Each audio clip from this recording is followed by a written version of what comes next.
Start. चलो बेटा, first of all नमस्कार। So what we have discussed yesterday?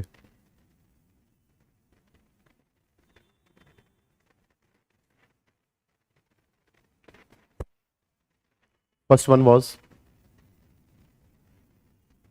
right to equality. Very nice.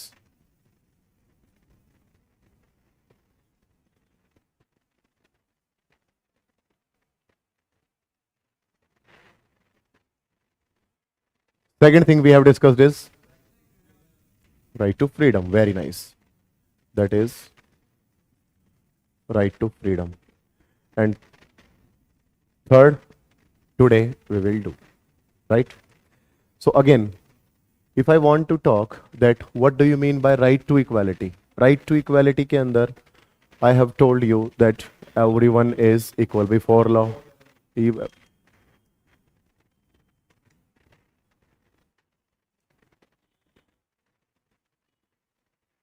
On the basis of, yes, exactly, gender, caste, religion, and yes, exactly. So the only thing what we have discussed about that is right to equality play a vital and important role. We can say it will safeguard other rights also. ये कैसे safeguard करेगा बेटा? ये safeguard कैसे करेगा? ये safeguard ऐसे करेगा क्योंकि इसके अंदर ही वो अर्थ निहित है जो हमारे फंडामेंटल राइट्स के लिए होगा। कैसे होगा वो देखते हैं हम।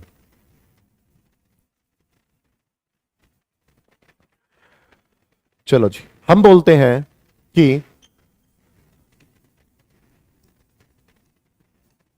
हमने एक टॉपिक किया जैसे कि राइट, और कोई किसी को क्या नहीं कर सकता? Very nice, exploit. तो ये वाला जो मेन आइडिया है ये हम कहां से लेके आए हैं? ये हम इक्वालिटी से लेके आए हैं कि क्यों कोई किसी को एक्सप्लॉइट नहीं कर सकता? Because everyone is equal. Very nice. तो भाई क्यों नहीं कर सकता? ठीक है भाई, ये बात हमें समझ में आ गई। इसलिए अब क्या होता कि छोटे छोटे बच्चों को, काफी छोटे छोटे बच्चों को प्रॉपर एजुकेशन ना मिलने के कारण, कोई चीजें ना उनके पास प्रॉपर रिसोर्सेज होने के कारण, बेकार सी फैक्ट्रीज में जहां पे हेल्थ इश्यूज,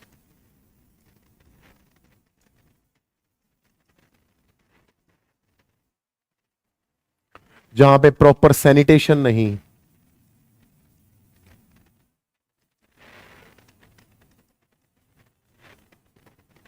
और जहां पे प्रॉपर सेफ्टी नहीं, उनके अंदर उन बच्चों को काम करना पड़ता जो 14 और 16 साल से भी नीचे हैं। तो हम अपनी जहनता से हम बता सकते हैं कि are they suppose to work in these kind of factories? As I have already told you that everyone has the right to freedom, and according to which everyone is liable to pursue education. But what about those children? It was really bad. और इसी से बेटा जी हमारा next right बनता है जो क्या है? शोषण के विरुद्ध अधिकार, और वो है right against exploitation. Right against exploitation, जिसके अंदर हमने ये सीखा कि राइट टू इक्वालिटी और राइट टू फ्रीडम भी हमारे बहुत काम आई। इतनी बात आई समझ में? चल नेक्स्ट।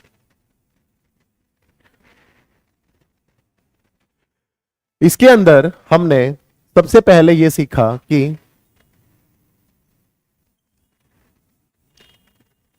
नो चाइल्ड, चाइल्ड मतलब बच्चा, ठीक है, is allowed to work in factories, right? कितनी एज का? Very nice, below 14 year. He or she is not allowed to do work and not allowed to earn money before 14 years, as government is also providing education. As government is also providing education, right? ये था right against exploitation. फिर इसके बाद हम सीखते हैं कि what do you mean by minorities.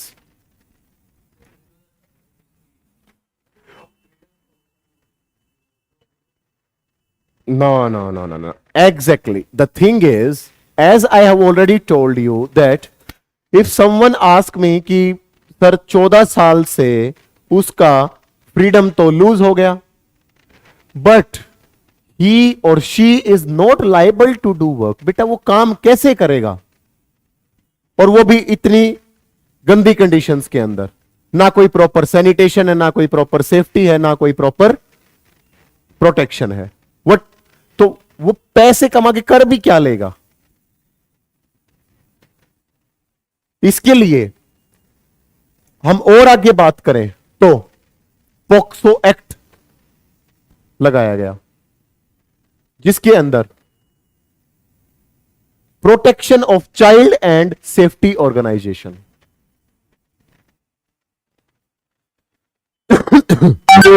जिसके अंदर बेटा अगर कोई बच्चा पीड़ित होता है, अगर कोई बच्चा एक्सप्लॉइट होता है, तो वो पॉक्सो के तहत अपना जो केस है वो दर्ज करा सकता है.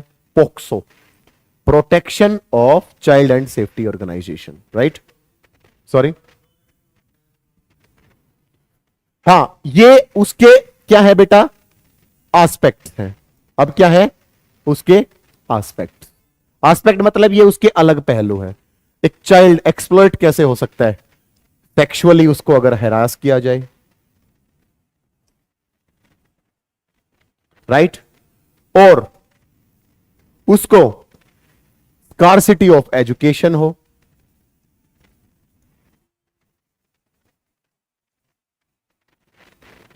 Okay? if someone coerce him or her, अगर कोई उसको क्या करे? कोर्स मतलब मजबूर करे, फॉर क्राइम और for any kind of irregular और irrelevant activities. These are aspect of POCSO. Means it is for the safety. It is for the safety of the child, right? अब बात आती है बच्चों कि what do you mean by a minority and what do you mean by a majority? Very nice. ठीक है. Suppose if we talk about, if we are denizens of Haryana and if we talk about the Hindu people, so Hindus are in majority in Haryana, right? But Hindus are minorities in Sikh community, means in Punjab or in Pakistan also we can say. हाँ, India की बात हो रही है तो अगर पाकिस्तान की बात हो रही है तो मुस्लिम्स यहां पे क्या है? माइनॉरिटीज. ठीक है, क्लियर हो गया? तो लास्ट राइट्स के अंदर बेटा जी हमने पढ़ने की कोशिश की थी कि हमारे यहां पे क्या थे बेटा? सोशल इविल्स थे. सोशल इविल्स, सोशल इविल्स, सामाजिक बुराइयां. एक सामाजिक बुराई जिसका हमने जिक्र किया था वो थी अनटचेबिलिटी.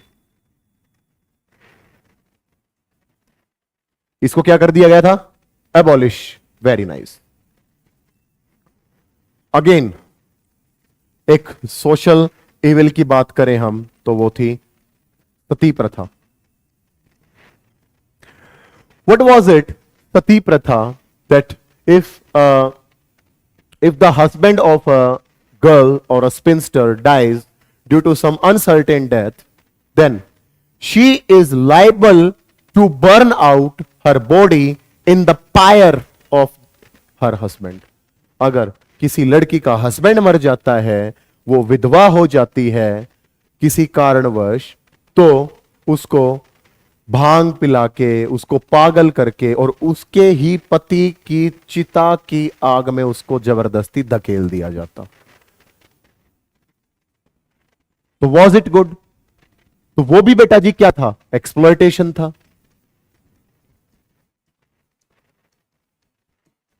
कितना बड़ा एक्सप्लॉयटेशन है ये, किसी भी चीज को लेके, किसी भी धर्म को लेके।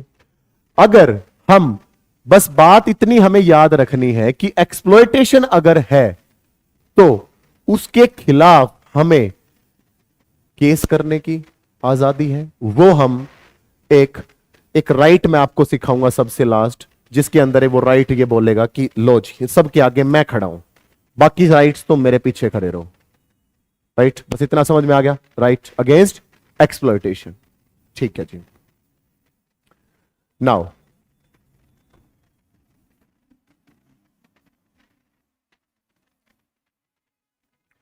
तो इसमें 2-3 पॉइंट हमने सीखे। The child below 14 years of age is not allowed to work in any kind of factories or industries. In order to safeguard his or her right, some kind of act has been introduced that is known as POCSO. ठीक है? Now, अगर हम बात करें हमारे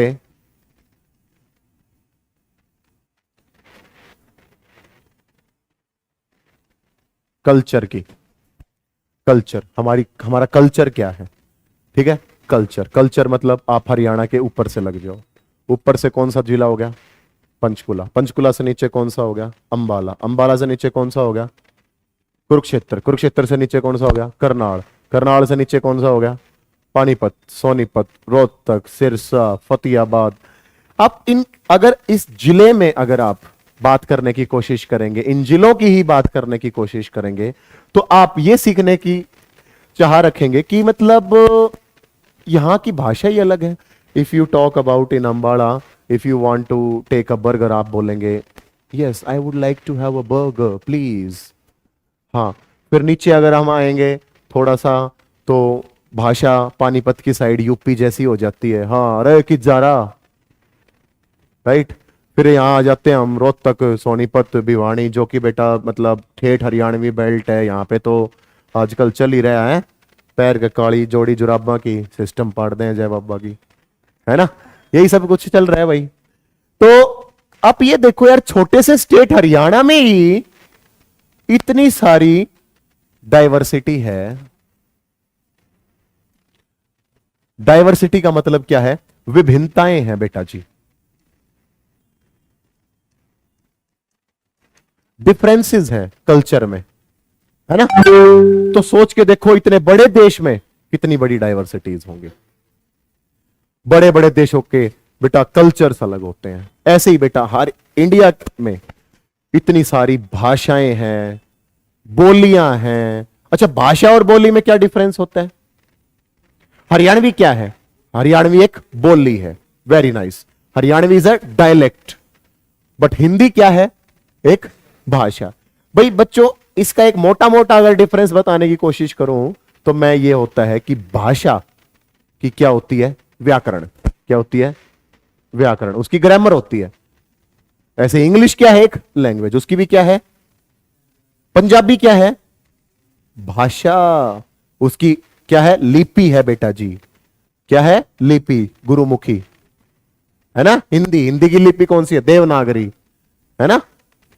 ये सारी चीजें। अच्छा, उर्दू की लिपि फारसी, तो वो चीजें उससे वो ये। लेकिन हरियाणा की कोई लिपि, कोई ग्रामर नहीं है बेटा। तो दैट्स वाई हम उसको, तो ये डाइवर्सिटी अगर इतनी ज्यादा है, अगर विभिन्नताएं तो पूरे देश में इतनी सारी विभिन्नताएं हैं और पूरे देश में बेटा कल्चर भी बहुत सारे होंगे।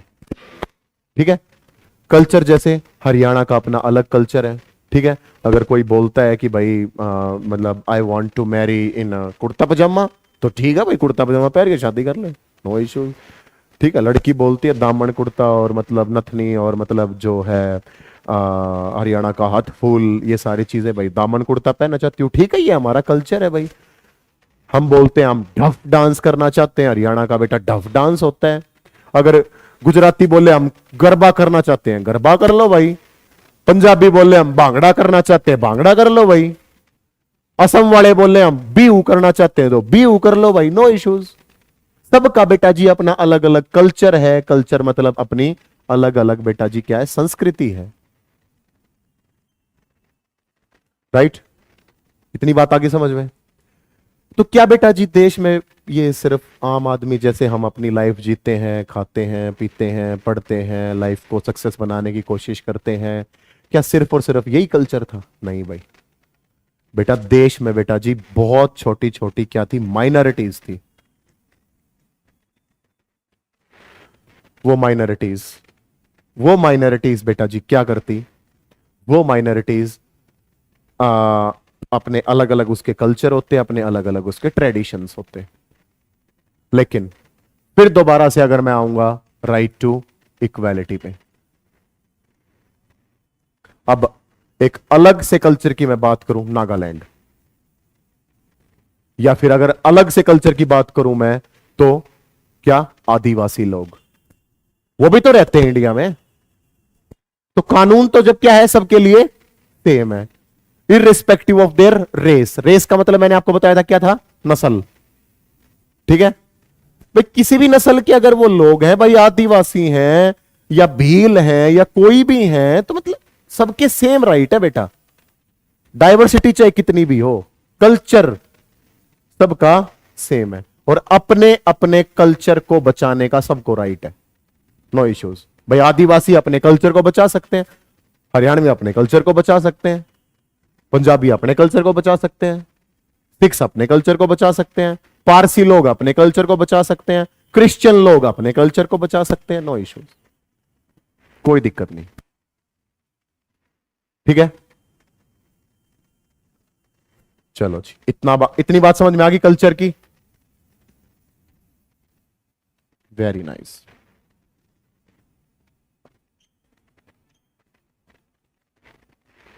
तो कल्चर से बना क्या, कल्चरल। क्या बना, cultural.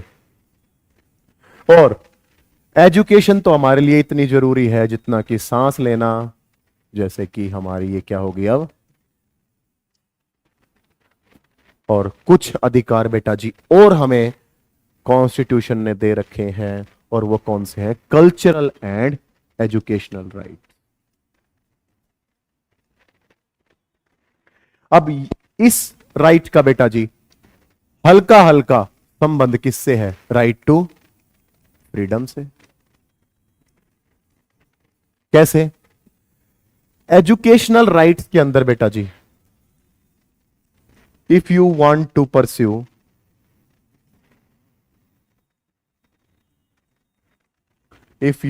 Pursue any type of education,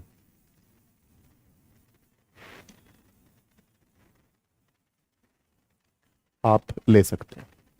भाई आपको लगता है कि मतलब I want to become a doctor, I want to become an engineer, I want to become an architect, I want to become an मतलब भाई transporter, I want to become a businessman, I want to become a CA.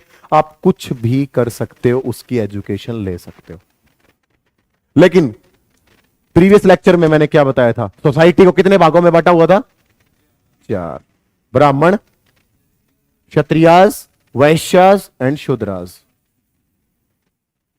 लेकिन बेटा जी इसके तहत, educational rights के तहत, आप किसी भी एजुकेशनल इंस्टीट्यूट में बेटा क्या, बाशर्ते अपना एडमिशन ले सकते हो, आप अप्लाई कर सकते हो, नो इश्यूज।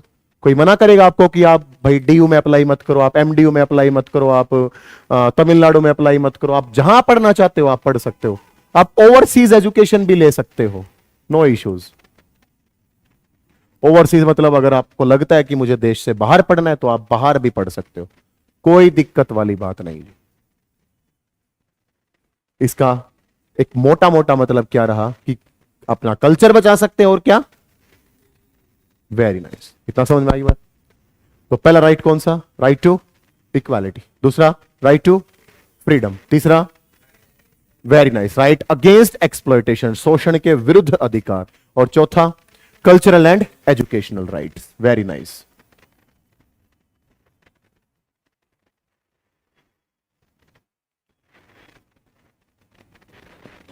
लो जी, अगर अब मैं बात करूं कि फिर दोबारा से कुछ और कुरेदना चाहूं राइट टू इक्वालिटी को, तो राइट टू इक्वालिटी को थोड़ा सा हम और डीप में पढ़ें कि मतलब everyone is equal before law and no one can discriminate on the basis of religion.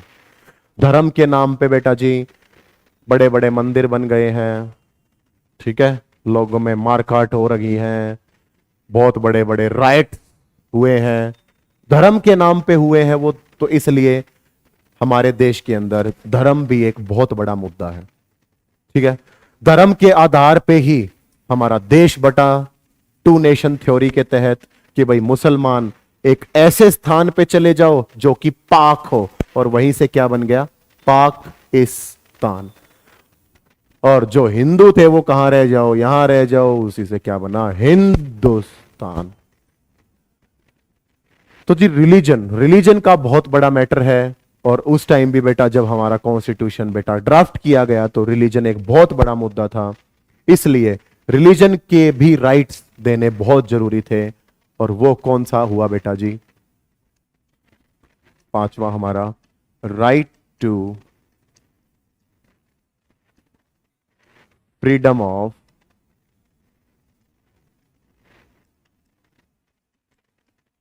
Religion. Right to freedom of religion, right to freedom of religion के तहत अब हमें, अब देखो, ये अगर दोबारा से अगर मैं बात करना चाहूं कि ये राइट किसके संदर्भ में बात हो रही है, राइट टू इक्वालिटी, और इसके अंदर राइट टू फ्रीडम भी है, लेकिन वो किसके लिए, हमें रिलीजन के लिए। और इसके अंदर बेटा जी हम एक बहुत प्यारा पॉइंट लिखते हैं जिसके अंदर आपको बिल्कुल क्लियर हो जाएगा कि यू कैन प्रोफेस और प्रोपोगेट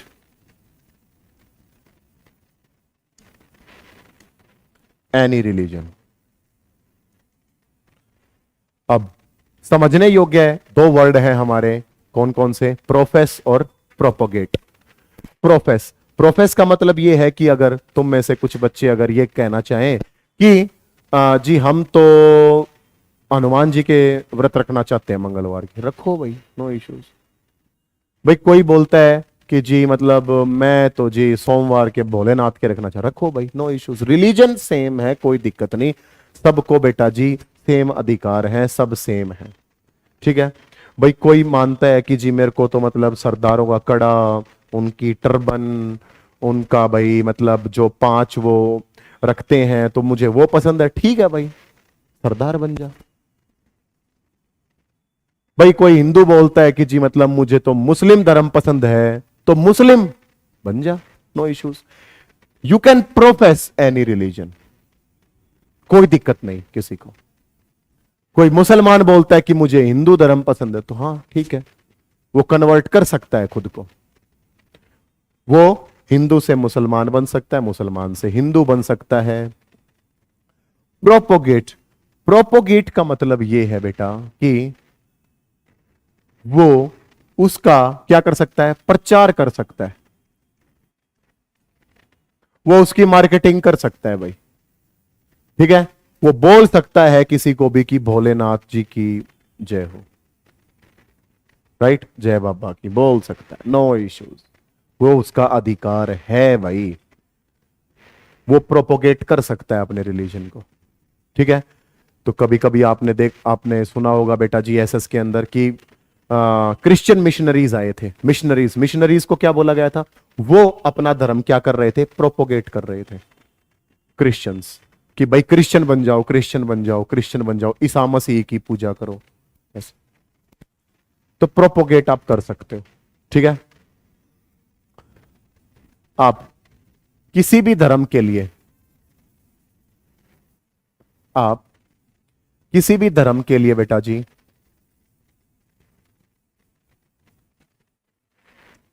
टैक्सेस, आप कोई भी ग्रांट, आप कोई भी टैक्स आप पे कर सकते हो, किसके लिए, धर्म के लिए, नो इश्यूज। आप चंदा दे सकते हो कितना भी, नो इश्यूज, कोई आपको ये नहीं कहेगा कि ओ हो मत दो ना। आप किसी धर्म को अगर प्रोपोगेट करना चाहते हो तो आप उसके लिए टैक्स, आप उसके लिए ग्रांट दे सकते हो, नो इश्यूज।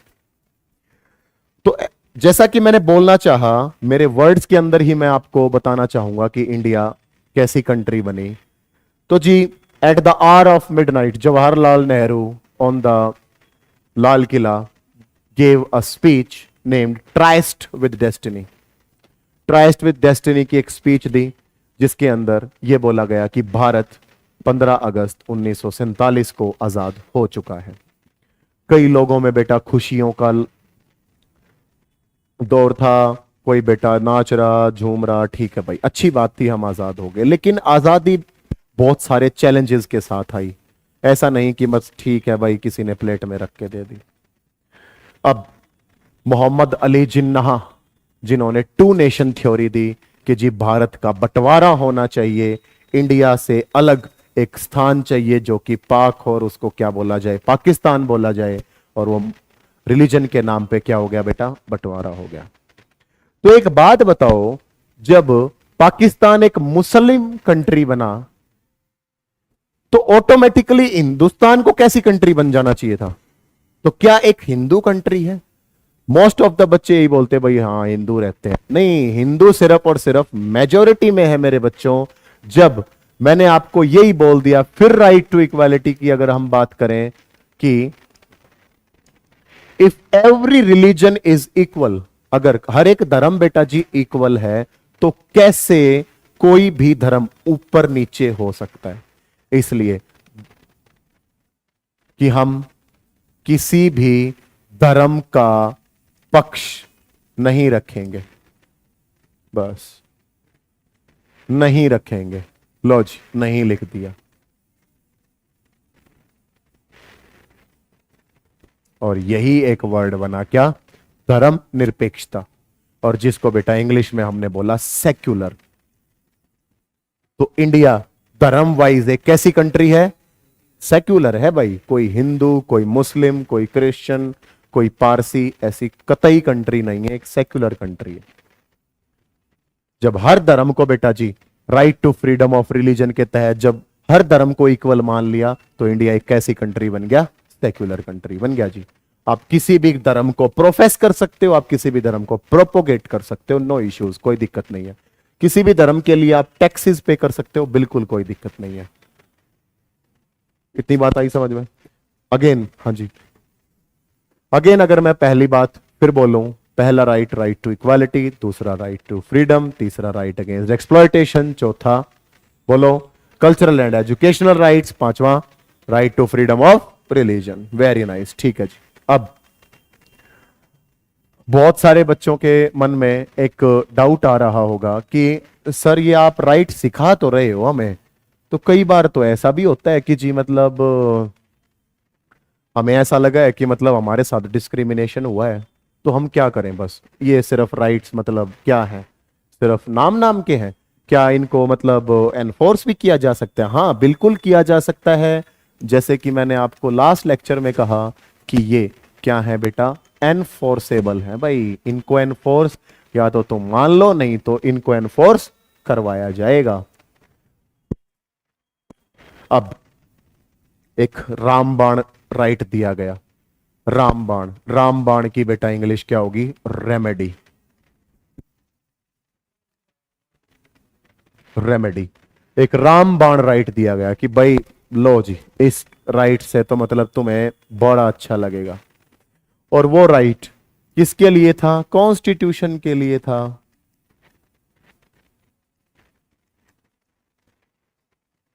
और यही बेटा जी हमारा लास्ट राइट है, मतलब कॉन्स्टिट्यूशनल रेमेडीज, बस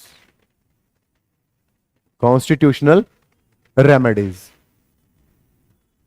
अब कॉन्स्टिट्यूशनल रेमेडीज का मतलब आपको सिखा दिया कि जी एक रामबाण राइट जो सेफ गार्ड करके ऐसे खड़ा है भाई इन पांचों राइट्स के आगे, कि अगर तुम्हारे को कोई दिक्कत होती है तो मैं अपने आप संभाल लूंगा। वही बात लिख दी कि जी it acts like a safeguard, it acts like a safeguard. किसके लिए? To other rights. कैसे? Right to equality. अगर आपको कोई इक्वल मान नहीं रहा है, अगर राइट अगेंस्ट एक्सप्लॉयटेशन के तहत अगर आपको कोई एक्सप्लॉइट कर रहा है, right to freedom of religion के तहत अगर आपको कोई भी रिलीजन मानने से इनकार कर रहा है, प्रोफेस करने से इनकार करवा रहा है, प्रोपोगेट करने से इनकार करवा रहा है, अगर इन 5 राइट में से अगर आपको ऐसा लगता है कि भैया आपके राइट्स छीनने जा रहे हैं, तो बेटा जी आप सीधे हाई कोर्ट में और सुप्रीम कोर्ट में जाके उसके खिलाफ केस कर सकते। No issues. और वही क्या कहलाया बेटा जी? Right to constitutional remedies. Right to constitutional remedies, जिसके अंदर हमने क्या सीखा कि इफ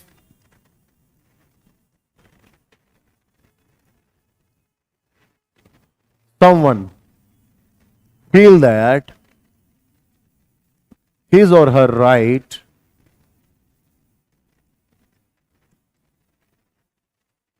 are snatched मतलब छीने जा रहे हैं, और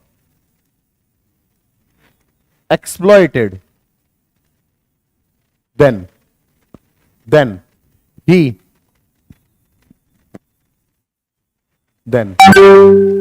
or she is liable to file a case against the specific person। कहां पे केस कर सकता है वो? बताओ। हाई कोर्ट में भी या सुप्रीम कोर्ट में? सीधा, नो इश्यूज। इन पूरे राइट्स में से 5 राइट ने आपकी जिंदगी कवर कर ली है कि भाई आप फ्री हैं, आप ये कर सकते हैं, आप वो कर सकते हैं। लास्ट लेक्चर में मैंने आपको ये भी बताया कि बेटा जी पॉजिटिव फ्रीडम क्या है, नेगेटिव फ्रीडम क्या है। उसके अंदर बेटा जी मैंने आपको ये भी बताया है कि राइट अगेंस्ट एक्सप्लॉयटेशन में क्या है। अगर कोई एक्सप्लॉइट करता है तो सारी चीजों के अंदर बेटा जी उसका रामबाण इलाज है ही क्या, और वो है कॉन्स्टिट्यूशनल रेमेडीज। That's all. जिसके तहत बेटा क्या आप केस कर सकते हैं हाई कोर्ट और सुप्रीम कोर्ट में भी स्पेसिफिक पर्सन के तहत। क्लियर? तो पहला राइट फिर रिवाइज करवा रहा हूं मैं, राइट टू इक्वालिटी, दूसरा राइट टू फ्रीडम, तीसरा राइट अगेंस्ट एक्सप्लॉयटेशन, चौथा कल्चरल एंड एजुकेशनल राइट्स, पांचवा right to freedom of religion, और छठा कॉन्स्टिट्यूशनल रेमेडीज। इसी के साथ अब नेक्स्ट लेक्चर में हम सीखेंगे, ठीक है जी आपने केस कर दिया, तो अब कोर्ट क्या करेगा? कोर्ट क्या होती है? सेशन कोर्ट क्या होती है? डिस्ट्रिक्ट कोर्ट क्या होती है? हाई कोर्ट क्या होती है? सुप्रीम कोर्ट क्या होती है? कैग क्या होता है? ये सारी चीजें हम डिस्क्राइब करेंगे। और वो कोर्ट्स करेंगी क्या? वो कोर्ट्स बेटा जी क्या जारी करेंगी? रिट्स। क्या जारी करेंगी? रिट्स, जिसके अंदर मैं आपको सिखा रहा हूंगा हबीस कॉर्पस क्या है, सर्शियोररी क्या है, क्वो वारंटो क्या है, प्रोहिबिशन क्या है, और मैंडामस क्या है। ये सारी हम रिट्स डिस्कस करेंगे। ठीक है, तो ऑल द बेस्ट। इन सारी चीजों के आपको नोट्स और आपकी पीडीएफ मैं अपलोड कर दूंगा, उसमें आपने लिखना है, इसको याद करना है। Bye bye, take care.